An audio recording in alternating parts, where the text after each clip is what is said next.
time to research. We've been speaking to women who work in public relations and share their journeys and stories and thoughts about the profession. But today, it's dedicated, as I said, to research and to a bit of history. And you are one of those very, very visible researchers carrying out loads of studies into the history of public relations. So before you tell us about what sort of research you do, why history of all things and of public relations in particular? Okay, thanks, Anna. That's a very interesting question. I think the reason that I first became interested in looking at the history of public relations was while I was looking through some of the classic standard textbooks about PR, getting ready to teach an introductory module on public relations to undergraduate students, I noticed a couple of things about those classic textbook histories. One was that they seemed very male, and the other was that they seemed very corporate. So the kind of story that comes through those established iconic texts is about people like Edward Bernays and the work that he did for corporate clients like, for example, the American Tobacco Company. And in that story, as it's written up by, for example, Broom and Cutlip and others documenting PR history, the impression we get is of this very clever man, full of brilliance and genius, who came up with these imaginative ideas, the Torches of Freedom Parade, for example, in which women were, used as actors in the stunt. They were targeted as audiences for his client's product, but it was a kind of male corporate endeavor to plan and implement PR campaigns. And I thought that actually doesn't chime with my experience. That doesn't chime with my experience of working for 20 years inside public relations before I came into academia, in which many women, including myself, were active at the strategic level. We were working together. And this kind of historical idea of corporate men putting their stamp on public relations, to be frank, annoyed me. I thought this is an incomplete picture. So that, I think, was the starting point for my interest in looking at the history of public relations. So then tell us a little bit about your research. So I would gather that this frustration has led to you looking for other voices, and by other I mean other than men and other than corporate in public relations. What did you find? Yes, that's exactly what I started to look for. So one of the first pieces of research that I did in this area was around a high-profile activist campaign run by a pressure group, an international pressure group, but in this case run by the UK branch of that, called Friends of the Earth. And this was an iconic campaign to prevent a road being built called the Newbury Bypass, which was going to allegedly, theoretically, speed up the traffic flow around a small market town in southwest England, but in doing so was going to go through and destroy a number of important battle sites of important battles from the English Civil War, SSSIs, which are sites of special scientific interest. There are a number of historically and environmentally important areas that were going to be damaged by this bypass. And I wanted to look at that campaign in the run-up to its anniversary, partly in order to document activist and campaigner public relations as proactive and positive examples to look at. Very often, activist campaigns are othered in our literature. They are considered to be the problem that legitimate corporate PR has to address. Activist activity must be managed so the road can go ahead, that kind of approach. So I wanted to look at this as a case study, and I was kind of asking myself, What sort of approaches were used by these activists? Were they different in any way to corporate approaches? Did the fact that there were mainstream charities working alongside grassroots activists make a difference? And also wanted to look at, are there lessons for current activists and campaigners from their activist history? And I think for me, one of the most interesting things I found from that research was that there was, even then in 1995, there was a lot of emphasis by the campaigners and the activists themselves on retaining the legitimacy and the right to protest. And I think that's an ongoing battle that all campaigners and activists face, continually. And at the moment, there is extra pressure in the UK with legislation around what charities can say in the run-up to elections and so on. So I felt there were a number of important lessons from that history, both for activists and campaigners in the current time, but also for public relations practitioners more generally to draw on, to have a more rounded appreciation of who has influenced the development of our discipline and how. Now, you mentioned who has influenced our discipline, and one of the more recent pieces of research that you've carried out, you looked into the suffragettes as well, yes. and therefore the who. Mm. How did the suffragettes influenced communications in your view? I mean, you spoke about activists in this case. You also spoke about these other voices. Now, the suffragettes arguably are equally the other in the sense of gender, as well as how they've positioned themselves. Yeah. So can you tell me more about how the suffragettes communicated, and how could both corporations and other sort of organizations learn from what they've done? Absolutely, yes. I mean, I think with the case of the suffragettes, it's very well known and it's very well documented, and it's often referred to that these were brave and imaginative women, that they took a very bold stand, and that their struggle was instrumental in women gaining the vote. What I found was very interesting when I did my own research was looking at how strategic and how what we would now call professional their approach was to planning their communications activity.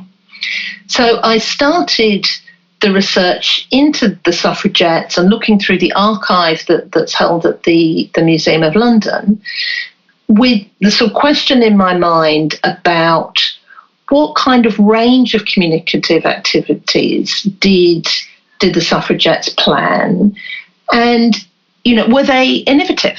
What were they doing? Were they looking at what other organisations, individuals were doing? Were they looking at what journalists wanted and just sort of copying what was existing, or were they actually sort of setting a trend?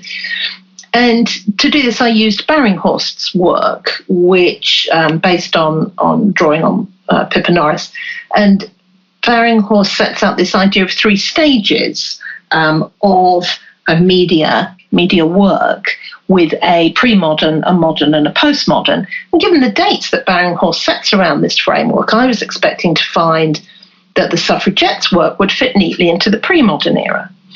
But what I found looking through the archive was evidence that the suffragettes were innovative, that they were pioneering, and also that they were strategic, that they were looking at how best to get media coverage, what was best going to get the attention of politicians, what was most likely to make their case, if you like, sort of unavoidable, to ensure that their demands were dealt with.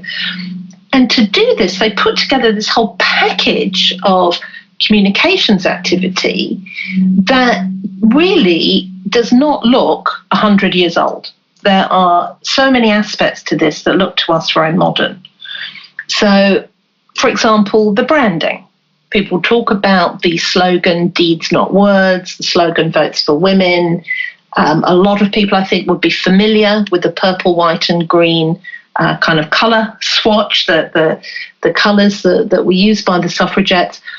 What surprised me looking in the archive material, and what I think is not so widely discussed, is quite how cleverly that branding was applied.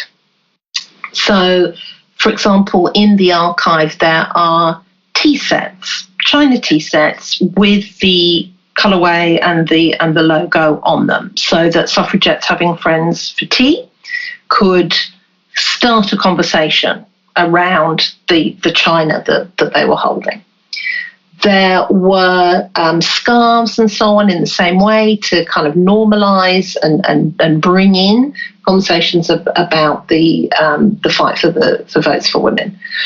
And there are also in the museum archive dozens of brooches and badges and sashes which have the logos, which have the colours on them. And one of the things that really struck me was how these range from very beautiful silver and enamel brooches that were very expensive through to little tin badges that you could buy for a penny. So the suffragettes were deliberately creating merchandise that was available to all their supporters from whatever class, whether from the working class or the middle or the upper classes. And they were also ensuring that this branding was visible. So they encouraged women to wear something with the suffragette branding on it whenever they came to an event. And this is strategic. This is more than just some brave women, volunteering to go through the physical impact of being imprisoned, being arrested. This is strategic planning and use of branding.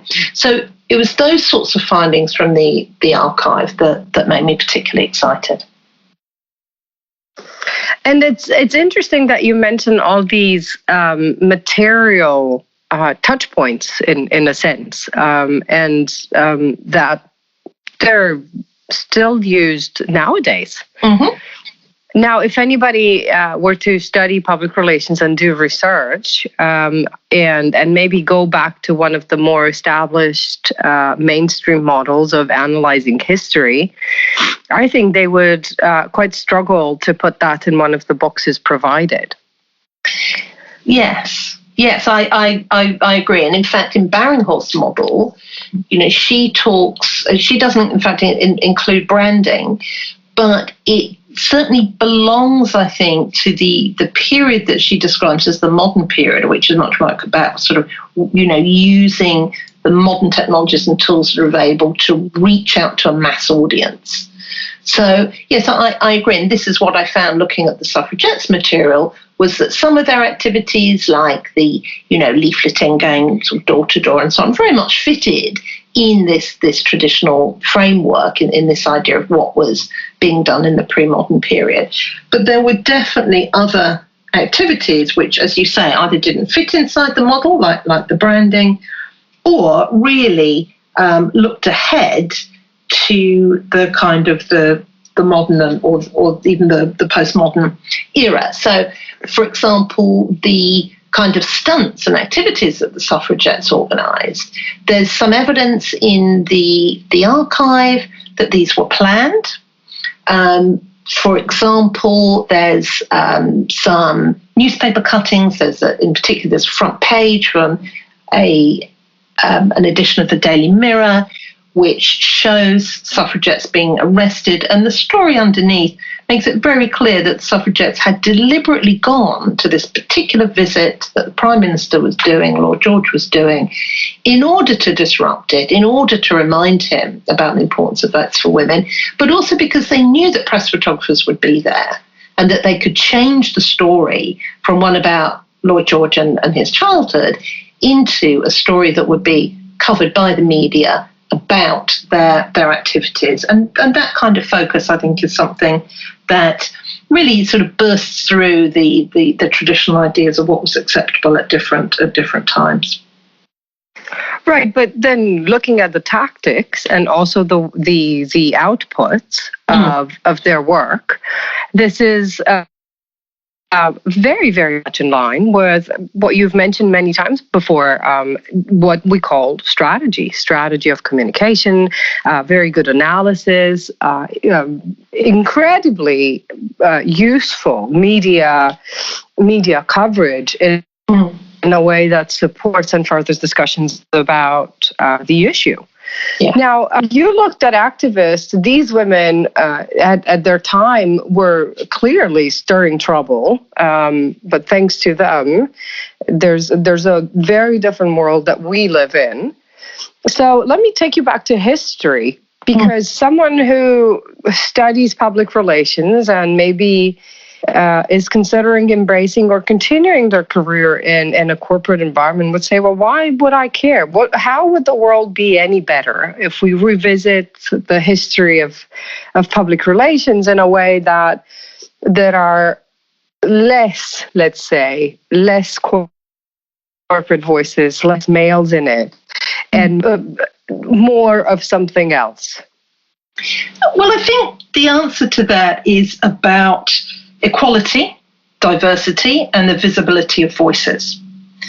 And if we sort of accept that history was as it has previously been written, then we also accept with that a particular narrative that was promoted by the people who, the organisations who had power, who had access to producing histories at that time. And we know that if we look back in the UK and other countries too, if we look back 100 years or more, we find sexism, racism, all sorts of inequalities enshrined in institutions.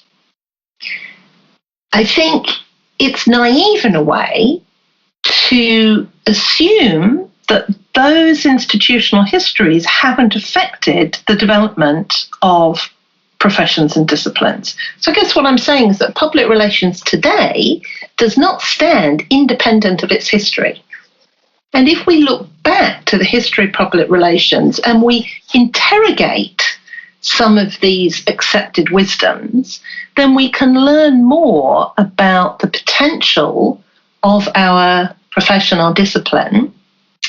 We can learn more about who is welcome in it and who isn't, and we can learn more about who owns and who has access to, for example, or who can lay claim to the idea of being a professional communicator. This narrative. So if anybody came to you and said, okay, you can write a book about history of public relations, who else would you include in it? That's very interesting. That would be a lovely idea to. So there you go. You and I have now a new project. Right. And there are other women researching in PR who we would immediately need to bring in. So Heather Yaxley, for example. Heather Yaxley, who is studying and working as well at Bournemouth, has also done a lot of work in this area. And, for example, she presented a paper a couple of years ago about Doris Fleischmann, who was in many ways the woman behind Edward Bernays. So I think that looking at, if you like, an alternative history that would focus more on, the contribution of women, of not-for-profits, people of colour, the individuals and organisations who were not part of the dominant discourse at the time when the history was being forged and recorded, I think that one of the most interesting parts of that project would be to look at and to kind of bring together the network of people and researchers who are out there actively addressing the same questions that you and I are discussing today. So perhaps as part of this podcast, we can invite those researchers to get in touch, and as you say, we can look at at a project about bringing together some of these different, different researches that are happening now. So Doris Fleischman would be one of them. Who else would you put in the book?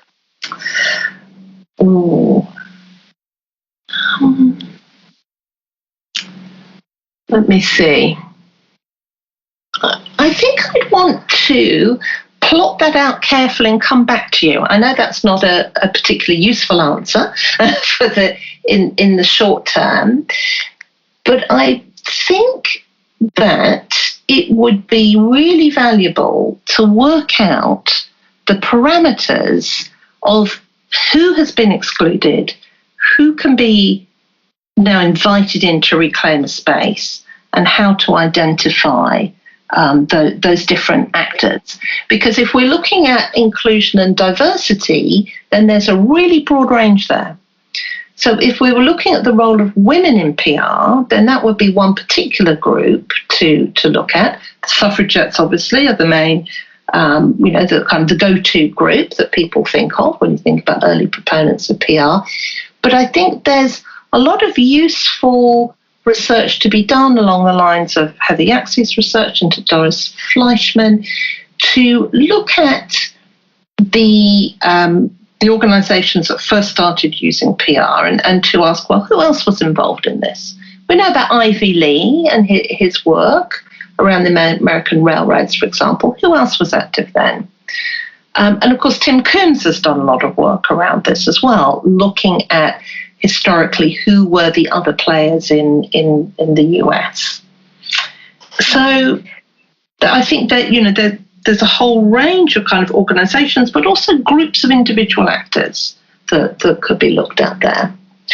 For example, I think the civil rights movement is often held up as an example alongside the suffragette movement as a group of brave, principled individuals who made a difference. Now, I wouldn't argue with that at all. Absolutely a group of brave, principled individuals who made a difference. But also strategy, organisational approaches behind that.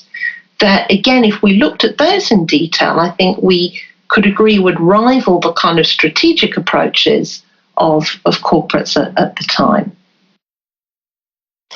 Right. And I'm so grateful you mentioned that, because as we worked together and we looked at other cases, one of the things that came across was that issues weren't necessarily affecting just corporations at all times. And in the history that we've been looked at, we most of the time see how corporations in particular times in history have reacted to the challenge brought by what we would call today various stakeholder groups, but with very little interest into how and why stakeholder groups engaged in a way or another or positioned themselves in a way or another on this particular issue. So going back to our book idea, I quite like that. We're working on something new. How would you go about it? Because you talked about a lot of these corporate voices, and so the cases are there. You talked about the need of maybe thinking differently about how we would approach them. How would you go about the relationship that we are still so used to seeing around, that corporations and activists are basically part of two different groups? Yes. Well, I think this is a really interesting question. This kind of gets to the heart, I think, and helps to answer your earlier question about why is it important to study history. Because the whole idea of issues management, as it grew out of a kind of a wave of activism in the 70s, was designed really to help corporations defend their interests against activist pressure. So if we don't understand the history of a particular approach, in this case issues management, then we can't understand fully the reason it's evolved the way it is, the reason it's framed and positioned the way it is, and the fact that looking to issues management frameworks is really of limited value for nonprofits. And for people working in corporate PR, it kind of helps to entrench and continue, perpetuate the idea that activists are somebody to be held at arm's length. So I did some research last year, literature search, wrote a piece in a chapter in a book for not-for-profit communicators talking about this particular issue, about issues management. And you can really trace how the history of the development of those frameworks has led to a position where it's assumed that an organisation using an issues management approach will be a corporate. So even the kind of risks that are often discussed are risks that corporates face, product failure, for example. Not something that a non-profit generally has to consider. Clearly, there are a lot of risks that can impact anyone, but the kind of culture of assuming that an organisation will be a for-profit corporate organisation underpins even something that you think would be, general and apply to everybody, like issues management. So I think that's a really interesting question that brings us back to the beginning of our conversation. Why is it important to look at the history of public relations with a critical eye? And, I think that issues management could very usefully be evolved to include more emphasis on dialogue, negotiation, and more emphasis on looking at the issue itself which is at stake. Because the way often that activists and campaigners are portrayed in the media, there's often this focus on conflict. And it's very hard. One of the challenges for not-for-profit organisations or activist campaigners, one of the challenges is to get past the journalist narrative about conflict and actually get the coverage to look at the issue that has brought them out onto the streets or into the lobby in the first place. And I thought recently the coverage around Extinction Rebellion was very interesting. The media coverage in the UK a month ago in June 2019, that you could almost sense the bewilderment of the journalists that they didn't have any real conflict to talk about. And when they stopped writing about the fact that there hadn't been any clashes between police and protesters, when they stopped being bemused about the sort of the good-natured conversations that were happening, then they moved on to talk about the environmental issues, the climate emergency that has brought Extinction Rebellion together and that is informing their work. So that's unusual. And I think it's striking that it's unusual for activist campaigners to be able to get their message clearly through in the media without having to wade through this idea of the other, this idea of, well, what are you doing that threatens corporates? How are you disrupting the free market norm? So I feel that, looking at issues management approaches to say, let's put aside this corporatist approach and just think about the climate emergency for a while. Or looking at the issues management approach and thinking, how does this differ for non-for-profits? These are all, interesting and productive ways to critique the way that public relations is practiced. So we've got a project on our hands where we will have to identify the other voices. Mm-hmm. And that will definitely require us to see first who's in there. Mm-hmm. We also have another project on our hands, as you say, to trace back the examples that maybe we have, but then start looking at them from different perspectives. And with that, history becomes extremely, extremely valuable. Yes, I agree. Well, it sounds exciting. Michaela, we've got a plan. Thank you very, very much for your time. It seems like we've got work to do. Thanks very much indeed, Anna. It's been a pleasure talking with you today. So there you have it. Michaela and I have just found a new topic for research, looking at diversity in PR beyond women. Oh, we've got work to do. Next week, we'll be traveling all the way to Russia to meet with Irina Gushkina, who is the communications director at Kentucky Fried Chicken in Russia, the CIS countries, and Central and Eastern Europe. So we'll be talking about PR in Russia, about perceptions of the profession and its future there. Women in PR is brought to you by Quadriga University of Applied Sciences in Berlin and professionalpodcast.com. To learn more about the show and my guests, do check out the show notes. And if you liked it, by all means, share it. If you have comments and suggestions, find me on Twitter and LinkedIn. My biggest thanks go to Migo Feke and Regina Kana, my team at professionalpodcast.com. Without them, this podcast wouldn't be here now. I am Anna Adi. Thank you for listening.